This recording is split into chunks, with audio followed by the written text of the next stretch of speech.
What up? It's Shit Talking Tuesday, and me and Ty are back. Ty, What's up, what people? up? What up? It's a good day to be a 49ers fan. How you feeling? I'm feeling good. Today is a good day. Cue the Ice Cube music. That's right. Um, Chat, what's up? Hope everybody is doing great. As promised, we are joined. There's not very many of them out there, so I had to search high, I had to search low, far and Mm. wide to find a Jets fan out there that can actually talk some sensible football. It's not very easy. But I Uh-huh. found one, chat. Don't worry. And he's here. Brandon, join us. How you doing, my guy? I'm doing well. Appreciate you Brandon. joining us. Appreciate you being here. Um, Soon we're gonna have Brandon on the WNBA show as well. So That's what's get used up. to seeing him. Um, but yeah, appreciate you being here. Before we get into, about anything about the game, there are a few things I want to start with. The first thing, obviously, being the Ricky Pearsall robbery turned shooting. Ricky somehow is back in the 49ers building today as we speak. He got discharged from the hospital less than 24 hours after being shot. John Lynch spoke today and must have said more times than I could even keep count, that it's miraculously, that it's miraculous, like kept saying that over and over and over, like that Mm-hmm. bullet somehow went in and out without hitting a damn thing, like no nerve damage, didn't hit a rib, didn't pierce anything. um and the story, for those that have heard it and seen, obviously the first on scene there was Sergeant Joelle. She helped Ricky, at the time that Ricky needed help the most, right? Like Ricky's panicking. She told the story that Ricky looks to her after like looking down at this bullet hole in his chest and says to her, like, am I gonna die? Like I couldn't imagine, like it just like gives me chills because like he's only 23 years old. Mm-hmm. Like Yep. you shouldn't have to be dealing with this. You just had your dreams come true, drafted in the first round of the NFL draft, right? Like everything you've worked your entire ass and life off for to this point came true.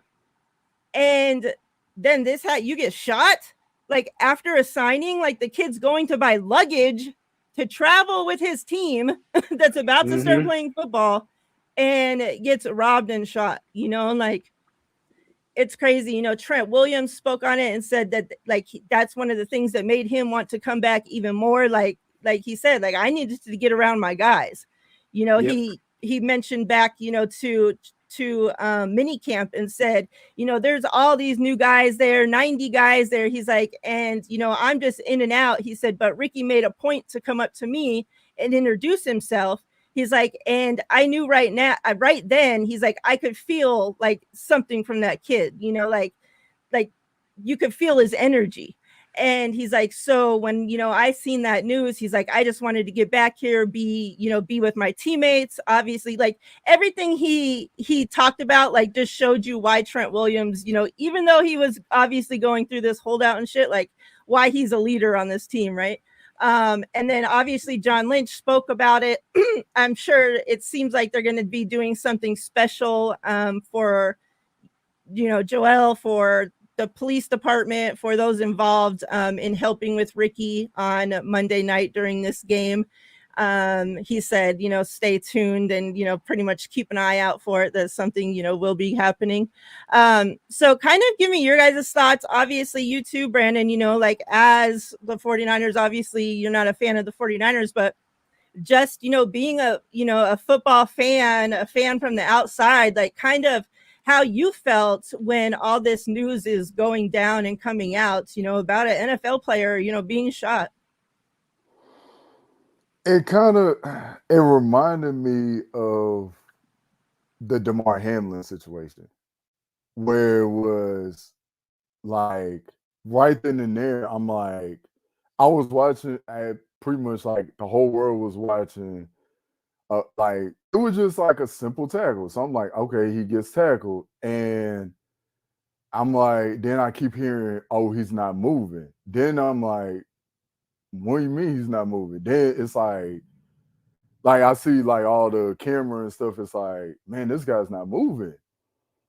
And then so they kept going back to the studio, and they was like, yo, they said he's not for real, like moving. Like they had to use CPR. Now I'm thinking like, oh, this is some serious stuff. Like, and it was talking about like, oh, he was unresponsive and all that stuff. So I'm like, yo, he was gone. And then thankfully, like they did multiple CPRs, and then for like 4 or 5 minutes, they literally basically was saying he was gone. So when he, became responsive again, I like I guess the minute when they said he went unresponsive, that's when I just forgot about the game in general. I'm like, man, I don't even care about the game anymore. I just want to see if this kid is gonna even make it.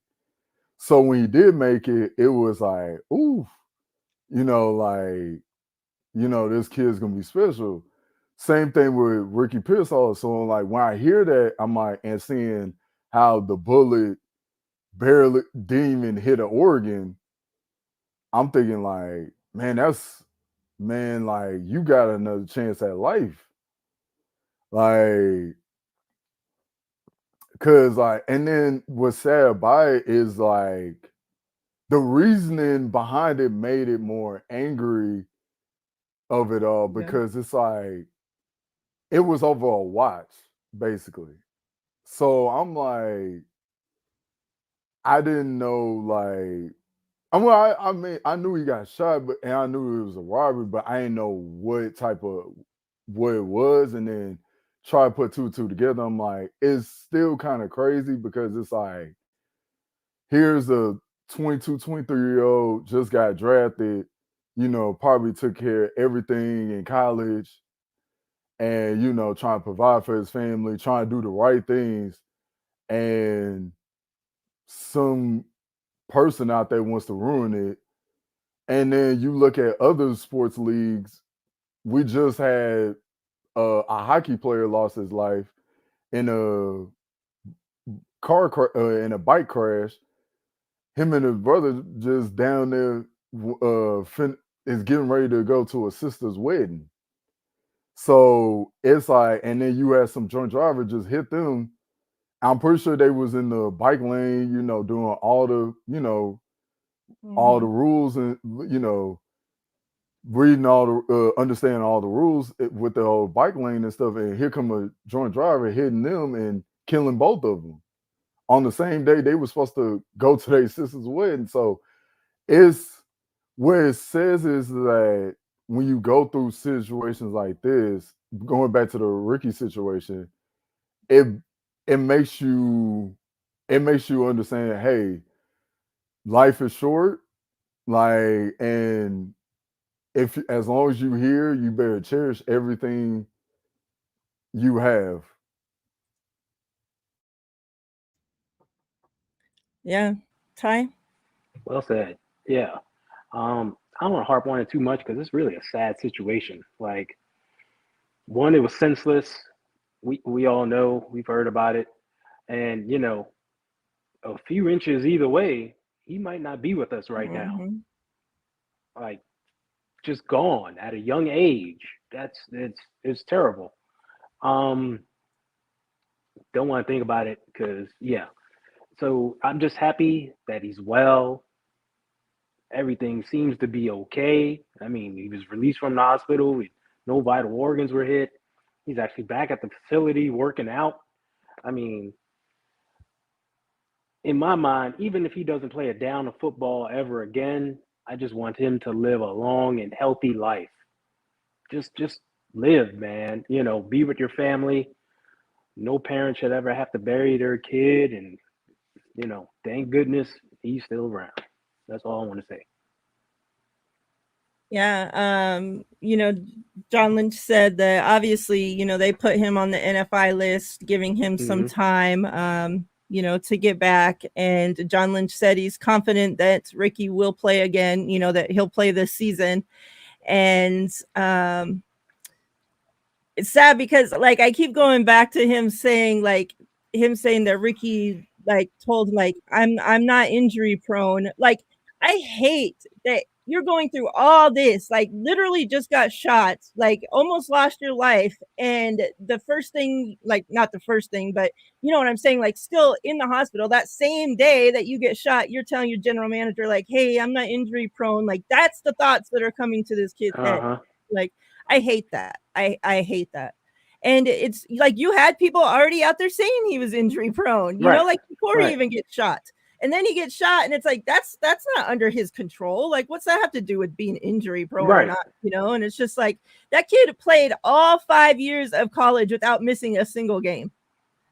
Like I doubt he's the one that we should be talking about being injury prone, right? Like, yeah, he's had some bad luck. This shoulder thing, hopefully it gets fixed. But definitely this shooting like has nothing to do with being injury prone or not. And I really hate that that's something that, he's there talking to John Lynch about in the hospital. I love though, because a lot came out about, oh, Kyle's a bad leader because, they had the team party that same night. Obviously that Ricky got shot, something that's been scheduled, right? Like, they don't know somebody's going to get shot that day. They're supposed to cancel everything for the team. So John Lynch spoke on that and said, that when he got to the hospital that Ricky was like, no, like, I don't want him to cancel the party. But said that he wanted to speak with his teammates. And so they FaceTimed him into the party and he was able to talk, to Kyle, to the teammates that were there. So like, I really like that. And I'm glad that obviously, it's gotten around that's something that's, got out there. So I'm glad that John Lynch touched on that and, like put that shit to sleep because that was ridiculous. So the next thing, obviously, Trent Williams back in the building.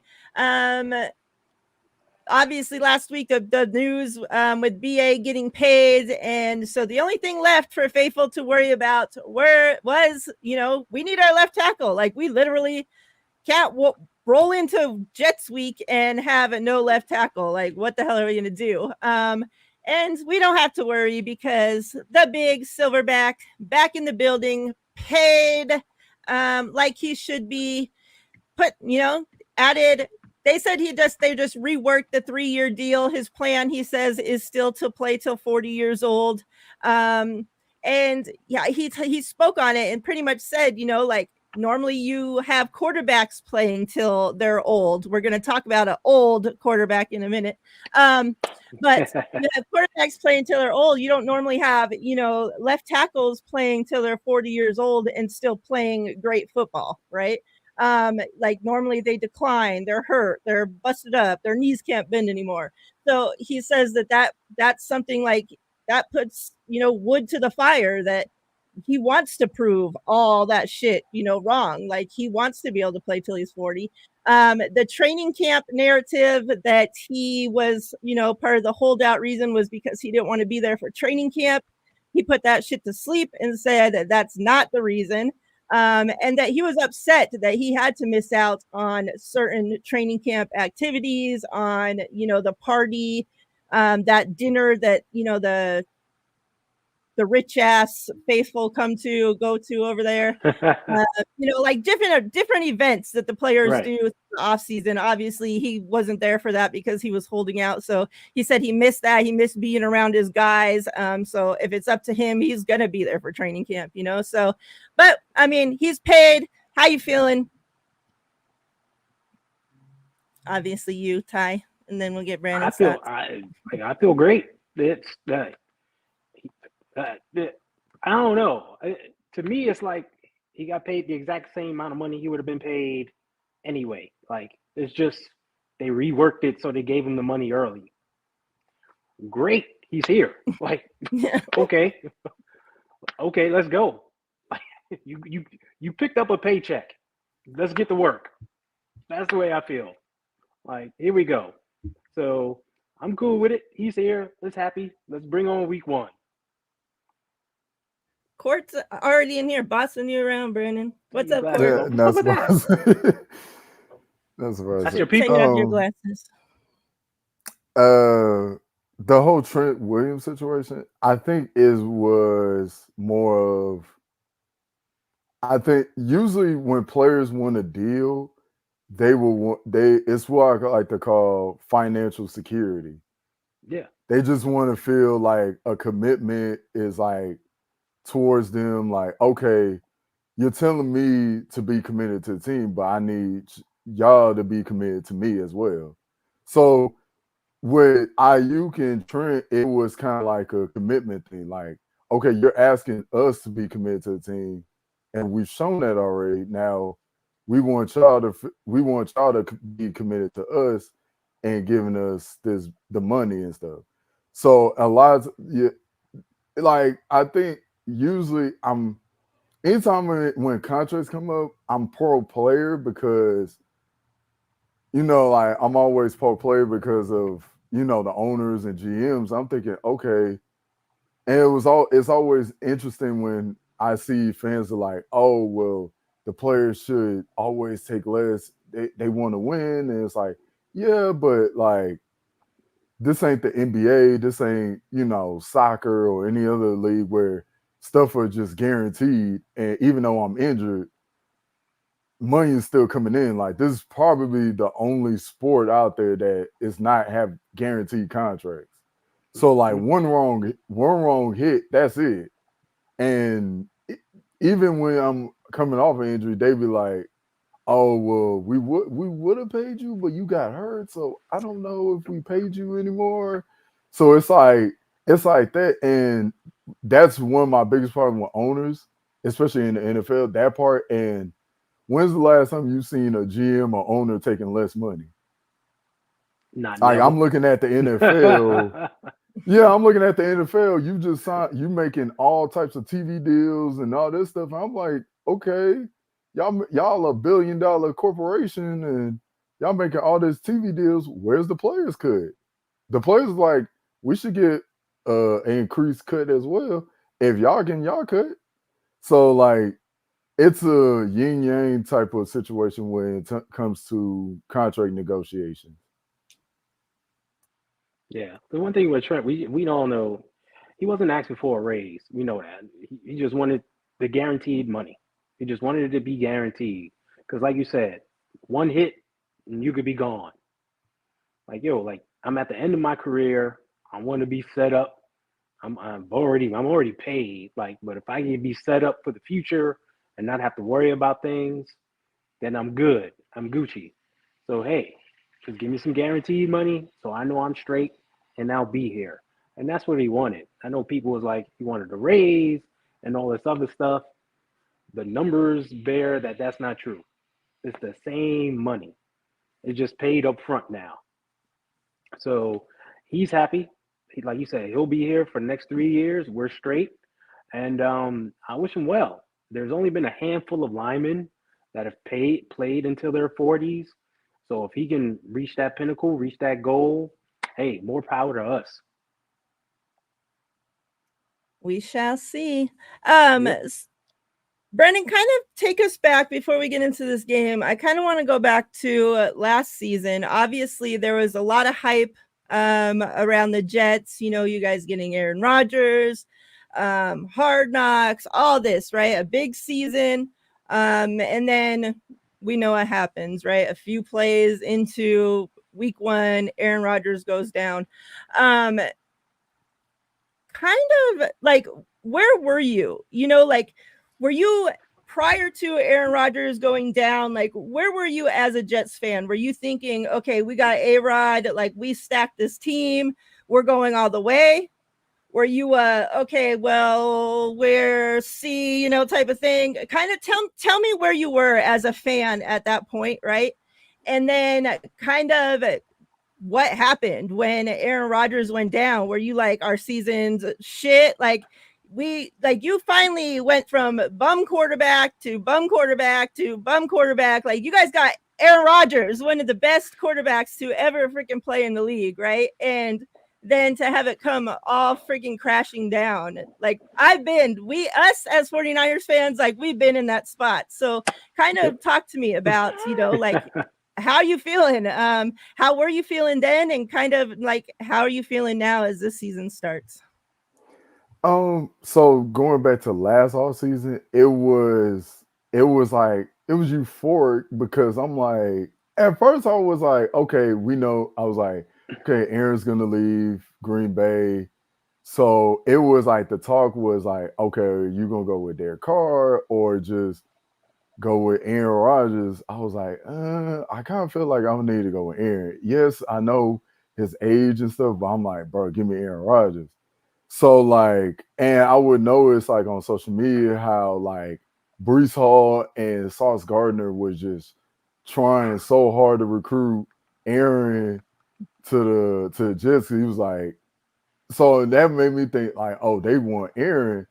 And when they got Aaron, the whole culture of that team just changed because the amount of joy you see in Brees Hall's eyes and Sauce Gardner's eyes, they just like jump for joy because, and especially Garrett Wilson, they was like, wow, we got Aaron. So like you will see on Hard Knocks how how each one of the young guys and I guess the stars of the team, Quinn Williams will also walk up to him and like introduce themselves and like it was just like a whole new energy walking into the door and was like they were like geeked up playing with Aaron. So like the first night, then it's like, okay, Aaron comes out with the American flag.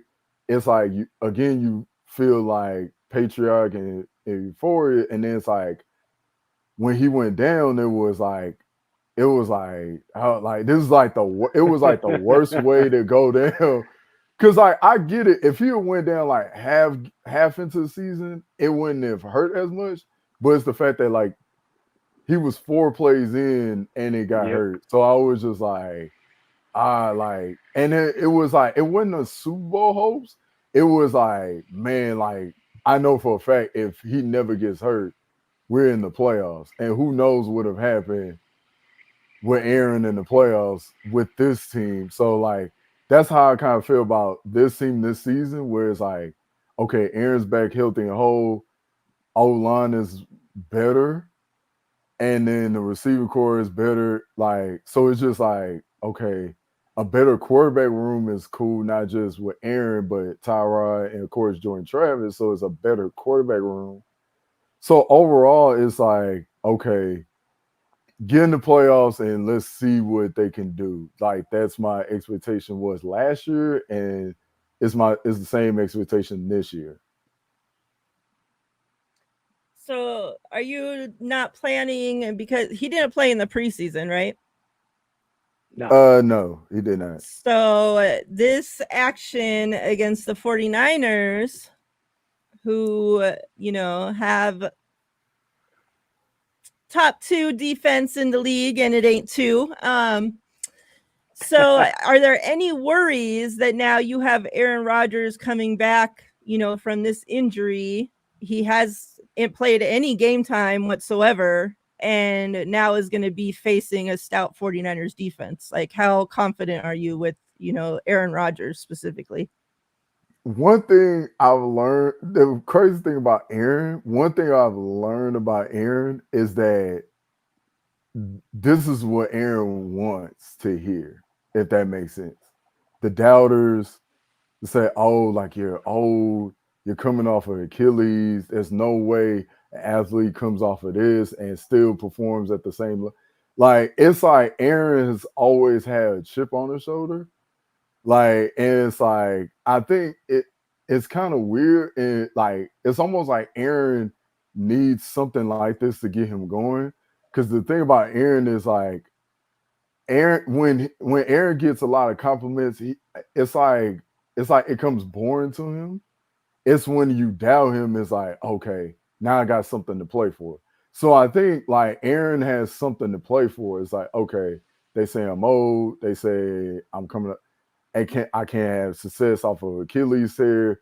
So it's like that's the thing about Aaron, is just like he finds ways great players find ways to use stuff as motivation, no matter how old they are or what type of injury they coming off of. They got to find something like unique to like use as motivation.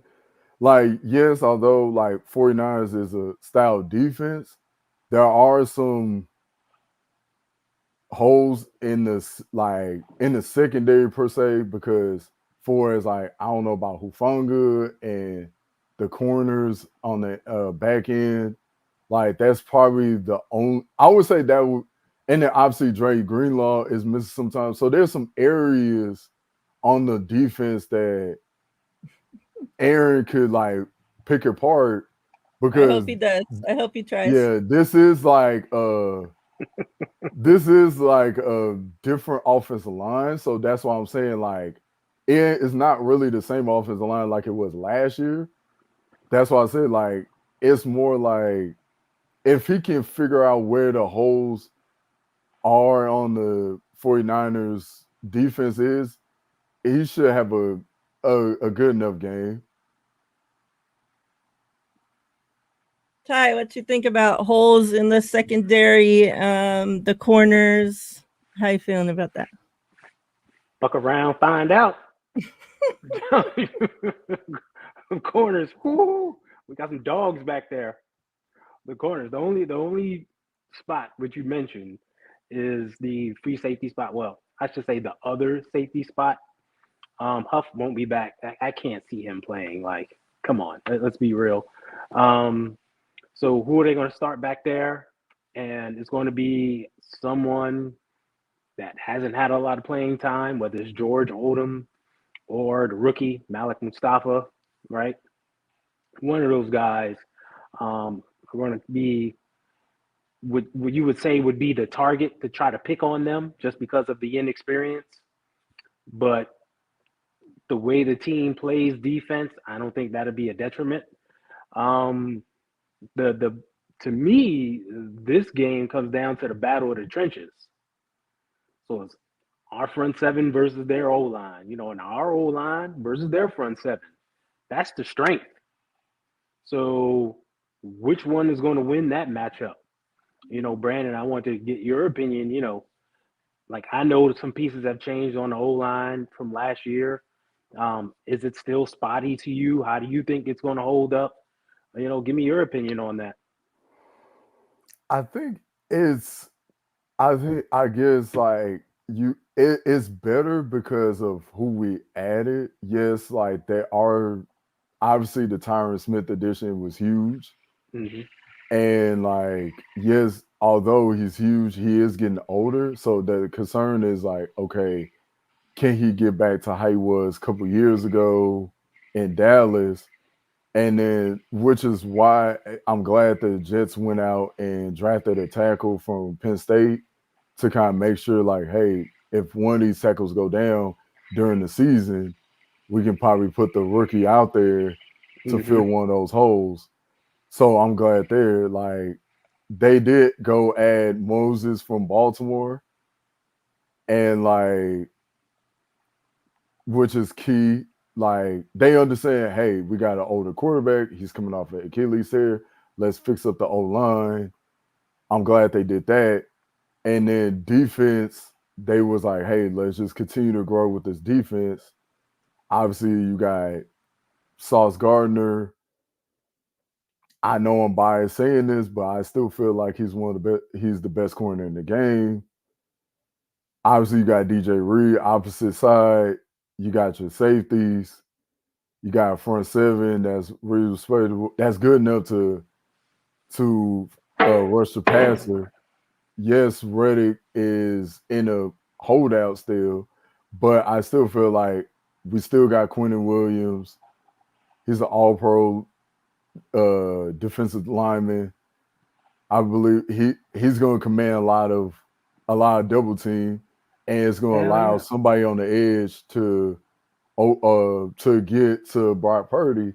So like the thing is like if depends on like if it's a clean pocket, I feel like 49ers is going to win this game. But if it's not, I wouldn't be surprised if the Jets can knock them off. So it really comes down to like which quarterback really has the cleaner pocket to win this game.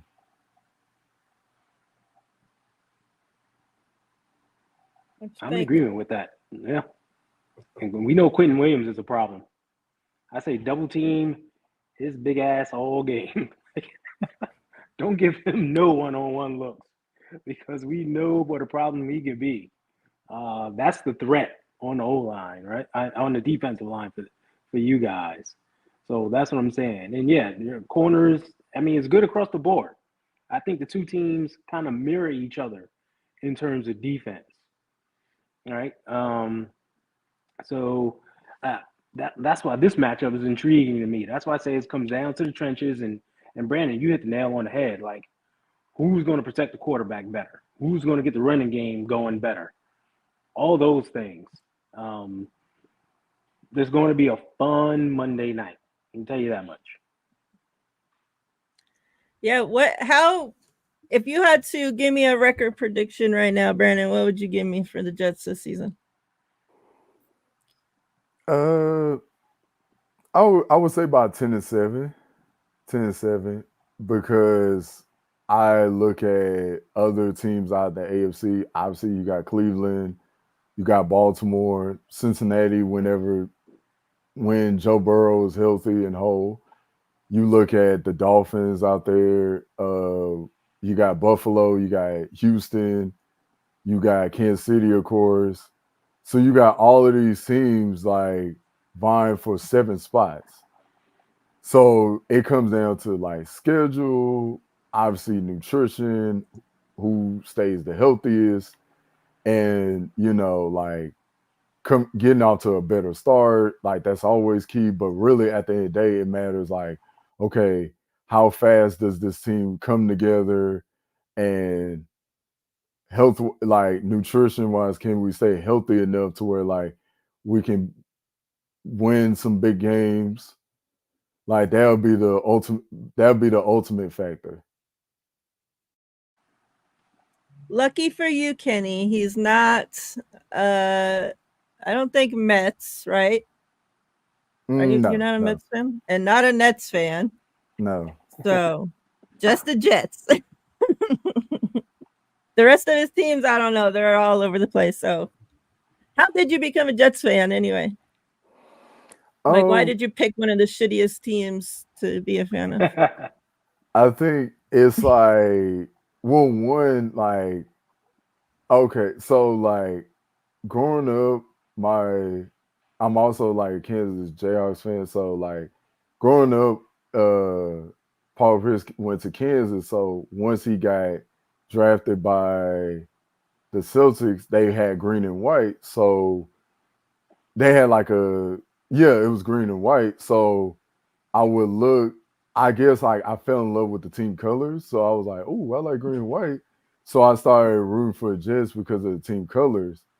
And they had like this like underdog with them. Like they're never the favorites. They're always the underdogs. So I was like, okay. Like then I started noticing all the people that I started to root for had an underdog like stories whether it was like Paul Pierce or Steph Curry or even the Jets, where it's like it was a pattern going on where it's like, oh, I'm always cheering for the underdogs. So like when I see Steph what he's done in his career, when I see Pierce when he's done in his career, he's in the Hall of Fame. I'm like, man, I'm cheering for two guys that's going to eventually be up in the Hall of Fame that was clearly overlooked in their careers. So when I look at the Jets, I was like, well, the Jets, like they always fall, background to the Giants. So I always kind of joke where it's like, hey, as long as we do a better season than the Giants, I'm okay. So Yeah. like, and I know Giants fans out there, they talk about it just a lot, saying, oh, they're the little brothers, but it's like, but if you were to, if for some Giants fans out there, they would love to have, if you were able to switch rosters for a day, they would love to have our Oh heck roster yeah, compared heck yeah. to theirs. So it's always fun going back and forth with a Giants fan. So it's like, obviously, like, you know, seeing the Patriots run for like 2 decades was nauseating. So like seeing the Patriots at the bottom, not really, like I don't really feel sorry for them. It Nope, was you kind of shouldn't. like it was like well, I mean, finally, like it was not only a win for Jets fans, it's also a win for football fans in general. Exactly. So it's just like, I think with um now there's optimism for the first time. Like there's not this, like, it's like Jets, Lions, and Browns all kind of mirror each other in the fact that their fan bases have, wanted to, like, oh, we're like, someday we're gonna be back on top, or someday we're gonna get back to a level where everybody can respect us. So I think like the Jets are working their way up. Now the Browns and Lions have already are there now. It's just, can the Jets get, like, the Jets are like, can the Jets work themselves back to that spot? Yeah, Kenny, he's the chat. Well, Jokester. Uh-huh. yeah. He says Jets share a stadium with the Giants. They get early picks. They have every opportunity to do well, but never do. I figured they were a money laundering scheme like Vegas. They were good during Brady. He's retarded. Oh, Kenny. I don't know why you had to throw shots at Vegas in there, but We see how he did that? you know. You know? Hashtag paid to get into the giveaway. Since Trent Williams got paid, I figured we'd do a little giveaway today. Celebrate. We'll give away this Debo Thrillers and Brock Purdy hype. So get in there. Hashtag paid. Get in there. Yeah, I see that, Kenny. I see that. Give me a player of the game, both of you, from your sides, on offense and defense Monday night. Who you got? Go ahead, Brandon. So on defense, it's either Sauce Gardner or Quentin Williams, of course. Offense, I would go either Brees Hall or Garrett Wilson. Solid picks.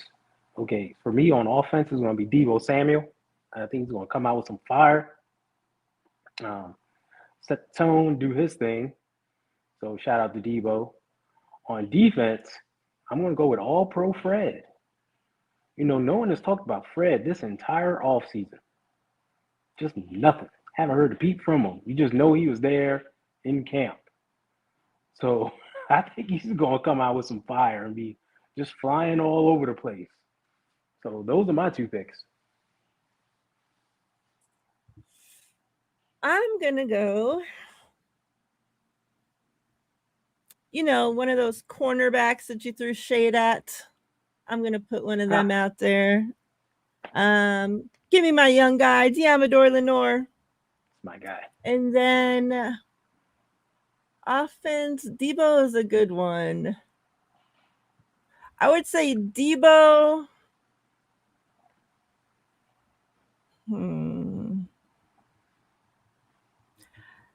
I want to say this is hard because you never know how Kyle's going to use the running backs.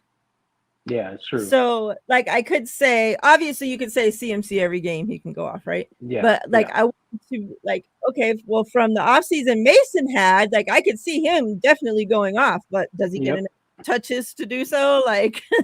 How's their workload going to be? So, Debo would definitely be the safe answer because like he's been the one killing it all off season. But screw the Jets. They're all gonna fucking go off. How about that? Rob says Kittle, tight ends be scoring on the Jets. Is that true, Brandon?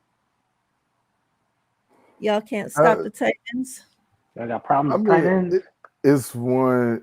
I think like depends on if you looking at last season, probably so. But like again, like it comes down to like if they have like majority of the position group can stay healthy. I feel like it's like, but that it depends on if we can get like pressure up front. I think it's really comes down to like if we can get enough, if you can generate enough pressure up front, like it shouldn't be a problem. But if we can, then it's like, yeah, I can see Kittle like over the middle of the field, or let's say like in the red zone, could have opportunities to score a touchdown or something. But it has to come. It gotta come down to like, can the Jets generate enough like pressure to get to Bar Purdy? What's up, We Snap? understand. We've been in that position where we're like, all right, we need the front seven to generate pressure, to kind of cover up for the back end. So we understand where you're coming from there. You got any questions for him, Ty? Uh, Questions, do comments, concerns? yeah, I just wanted to be like, how do you think, Aaron, we touched on this earlier, Aaron hasn't been there, but how do you think he's going to gel with the receivers? Because he literally has basically no playing time with them.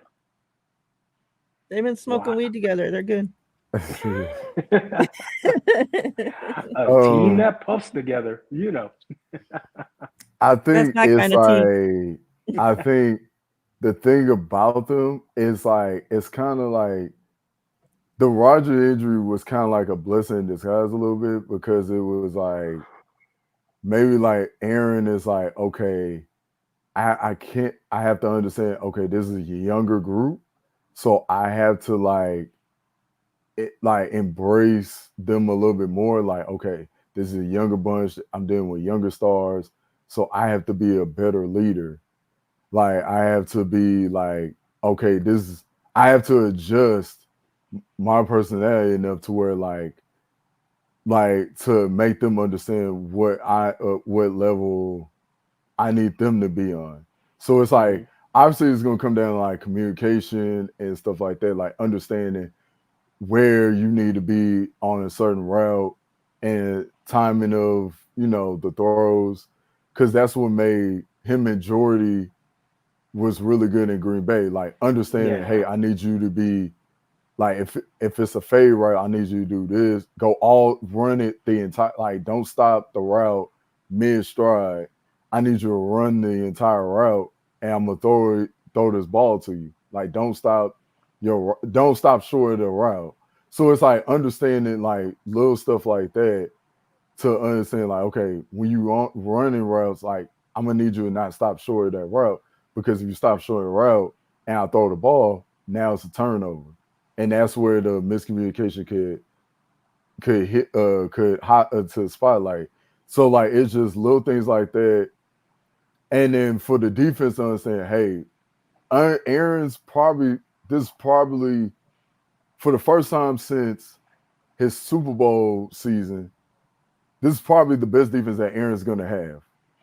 So the defense understands, hey, we actually got a good enough quarterback to go down the to go down the field and maybe score a touchdown or even get a field goal. We no longer have to tire ourselves out. You know, we can like maybe create some turnovers of where we put Aaron in a favorable position on the field. So it's like, so there's like, that's the upside, where it's like last year it was like you would see the defense get tired out because mm-hmm. no offense was generated Yeah, off of Zach Wilson. Now you have Aaron. Now it's like, oh, we know for a fact if he doesn't get a touchdown, we know it's going to be at least a field goal. So it's like when you have that as a defense, that's like okay, we will still impact, but it puts us more. Now we can actually rest. So it's like now it's like okay, it goes back to the offense. Like it comes down to play calling. Third down. What's the right play call for a third down option? You know, 3rd and 3. Do we run it? Do we throw it? Stuff like that. So it's like, but it's Aaron Rodgers, so it's like he'll figure it out as the game. It's one of those things where he'll figure it out as the game goes along. So it's like he'll use the first quarter to kind of get legs under him, and I think he'll settle by the second quarter. I think he'll settle in. Alberto asks a good question here. And then I want to get your thoughts on Salah before we get out of here. But he says, what do you think? How do you think Aaron Rodgers feels? Because now, the guy, obviously it wasn't Leonard Floyd's fault, but that is the hit, obviously, that's, who was coming after Aaron, when he got hurt. Now, Aaron, in his first game back to action, just so happens to be going against Leonard Floyd again. Do you think there's any feelings there from Rodgers? No, I think Rodgers probably understand, like, hey, he basically got tackled he basically got injured on a football play. Mm-hmm. It was one of those like, hey, I'm getting out of pocket. I'm trying to evade the pass rusher, and it went a certain way, and things happen. So I think Aaron probably understands, hey, I got hurt on the football play. Like it wasn't nothing intentional or like anything like that. I think it's just like it's one of those mutual respects. Like, okay, yeah. Like I understand he's gonna be out there along with others like a Nick Bosa and a Malik Collins, Fred Warner and stuff. So I think he understands like blitz pickups and blitz packages. So that's where you can maybe bring in a running back to chip somebody or extra tight end or fullback even. So like they'll come up with unique packages to try to like chip a defensive player to make sure that Aaron stays upright in the pocket. Yeah. I saw an interview clip that got put out today, and it was of Leonard Floyd talking about how he got so much hate mail like on social media and stuff after Aaron Rodgers' injury, like all these people in his DMs telling him to go die and they hope his family dies and like all this bad shit happens to him. And it was like he didn't, like he's like, I didn't purposely try to hurt Aaron. He's like, that's one of my favorite quarterbacks in the league. Like, why would I try to set out to hurt somebody like that? Like that was like basically, the same thing. That was a football play. Like you hate to see anybody get injured, but like I would never purposely hurt anybody. And it's just like people are like disgusting to be wishing these people things like that in their DMs because another player gets hurt. Yeah, people are idiots. And Leonard Floyd did not hurt him. The turf did. Exactly. That's the point blank. And if you know anything about the turf at MetLife Stadium, it has taken players down simply running by themselves with no one around. So turf stop monster. stop with the whole Leonard Floyd and Aaron's going to fear him. No. Aaron probably has a fear of the MetLife turf, which a lot of us do. I live in the New York area. I fear the MetLife turf. I don't want to drive through the parking lot because I might tear an ACL or an Achilles or something. That's how scary it is. So Aaron won't be in the game looking for Leonard Floyd. He will be in the game looking to see where Nick Bosa is because he's done that in the past. What up, John? He's like, I'm not even driving 50 miles near that freaking place. So Salah, he obviously, came from the 49ers. a lot of faithful, he was a fan favorite. We really liked having that guy around. Obviously, as a head coach, things haven't gone like as you want them to, right? But how do you fans, like Jets fans, feel, about Robert Saleh? Obviously, not living up to expectations, I'm sure. Uh, about Salah, I think it's like it's deemed unfair sometimes because I get it. Like that's the thing. It comes down to like health. Like if the team is remotely healthy and it's the same result, then you move off of them. But like I don't think you would move off of them like if they make the playoffs or anything like that.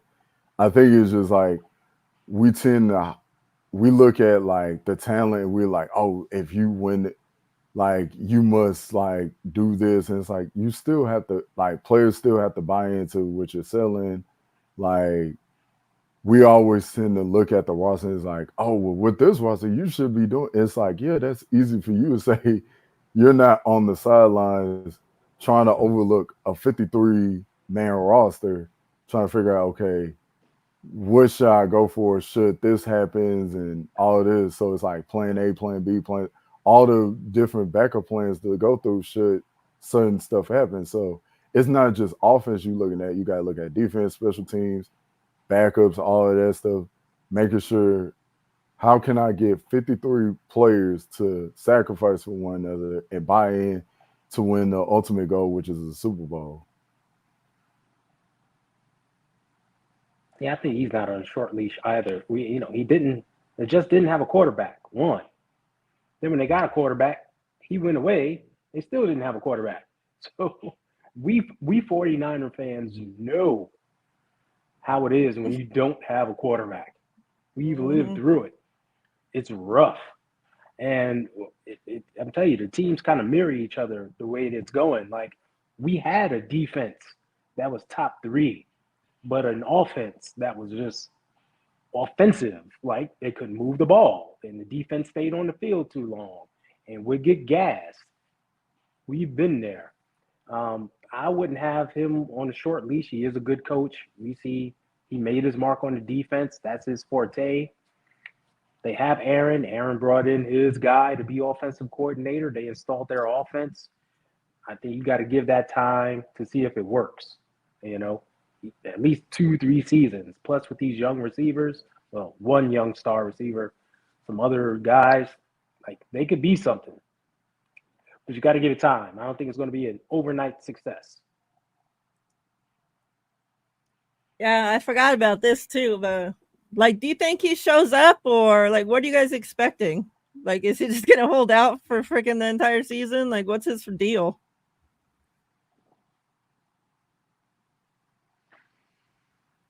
Can you hear me? I can hear you. Uh, I don't think he's playing week For his one if he like hasn't been there at this point. the Reddick thing, honestly, I It's don't weird. know. Like that, yeah, it's kind of weird. I say he misses this game. I think eventually he'll get paid.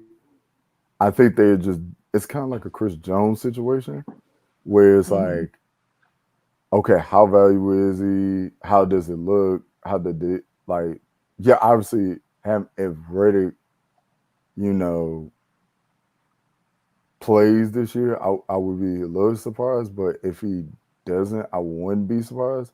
So it's one of those situations where like it doesn't really hurt the defense. Yet, like, do I want Reddick out there? Absolutely. It transforms like a defense and stuff. But it's like if he misses a game, it's like it's not like a drop off because we have good enough linebackers out there that's that might not be big names, but they can like help and step up. And like this is going back to what I said: should somebody hold out or get injured, do the person behind them say, "Hey, this is my opportunity to be on Monday Night Football game. I got to be ready." And help my team win the game. And that person might back up, by the person that backs him up might, mess around, have a game of his life, and be in the lineup for the rest of the season. So like the red thing, like why I want him out there, absolutely. He's like obviously Pro Bowl edge rusher, like, but like it wouldn't surprise me if he misses Monday's game though. And you really can't miss something you never had. So like how are you gonna know if you're gonna miss it anyway? Because he hasn't freaking been there. So I'm sure the guys have been getting around just fine without his ass. All right, let's draw this giveaway winners so I can get this thing off my face. And then we can get out of here. Hashtag paid last Those call if hashtags you're in. not in there. What? Get them in. Get them in. Oh, yeah. I'm going to draw Debo's winner first and then Brock Purdy's. So good luck. What it do, player? Play on, player. Play on, play on. Ooh, I seen a couple people just get in there all of a sudden. Look at that. See? Yeah, just snuck Gotta in. Gotta do last call. All right, last call for the last call. We're going. Good luck.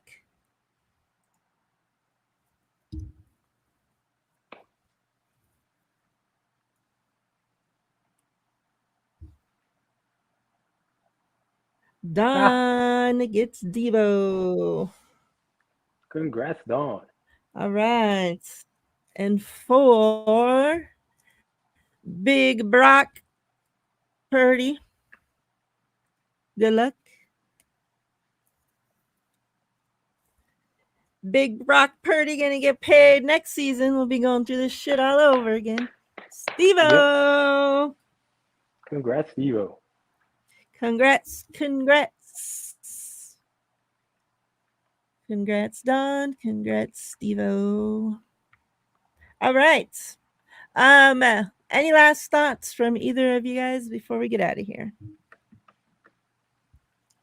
Just looking forward to the game. Looking forward to some real regular season action. So on prime time, don't have to fight finding a stream or any of that crap. So it's going to be good stuff.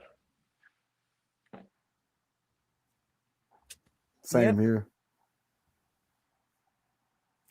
Yeah. Chat. Appreciate you guys. As always, I'll be back Thursday with Steph for the Two Goat Show. Thursday at 3. Y'all know the deal. And then I don't know, probably sometime this weekend with TL. We'll see. But make sure you're subscribed to my channel, to Ty's channel. The link to his channel is in the description box of this video. So make sure you click it, go subscribe to him. And yeah, much love. We appreciate you all. Brandon, appreciate you for coming on with us. Definitely got to get you on the WNBA show soon. Oh, for sure. And you know, Ty, as always, appreciate you. Indeed. All right, Jerry, no, you're late. You just got here. And now we're leaving. Damn it, Jerry. All right. I hope y'all have a great rest of your Tuesdays. Y'all, please stay safe out there. Much love, fam. We're out. Peace.